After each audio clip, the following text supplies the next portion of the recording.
Have you ever been sick? Imagine being sick with none of your belongings and having to get better without your favorite things. I worked in an adolescent psychiatric ward for 6 months, and they weren't allowed their belongings to feel like a human being. It's important to have your own things and clothes to be able to heal and feel better. It can be hard to get better if you can't even feel like yourself. Being taken out of your own space while trying to heal is already hard enough.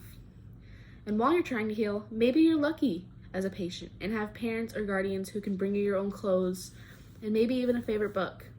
But even then, everyone has to go through your clothes and your book to make sure they're not hiding anything that you can't have on the ward. You still don't have access to your phone or friends, only a phone call to your immediate family. Maybe you're lucky and the tech that works on your ward will play your favorite music, but there's still other patients on the ward, so it's not going to happen all the time. Now imagine you're trying to heal in a strange place and have no one to bring you any of your stuff. You are forced to wear someone else's clothes that were donated.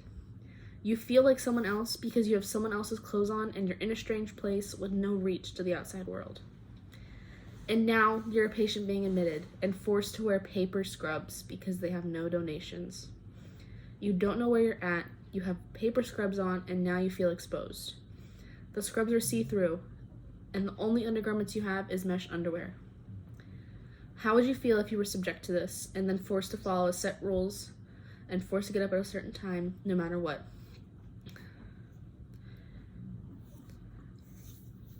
While being in this ward as a worker, you need to be able to establish care and make sure that these patients aren't going to relapse again.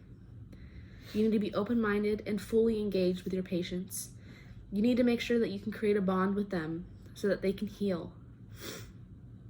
You need to understand their concerns, their world, what's going on in their life and their emotions. Otherwise, you can't create a therapeutic environment. You need to empty your views, slow down, and pay attention to what these patients are doing. Being without your own things and having to heal is one of the most challenging things that you have to do. It may even be more challenging than what brought you to the psychiatric hospital. It's important to have your own things and clothes to be able to heal and feel better. It can be hard to get better if you can't even feel like yourself. This is why empathy is so important in these situations. Without empathy, these kids will never get better. You have to be empathetic towards their situations and what's going on at home and what they're feeling in this place.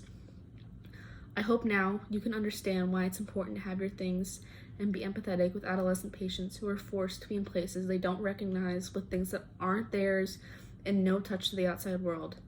They don't have the music that usually calms them down. They don't have that one friend that always makes sure to call them and make sure they're okay.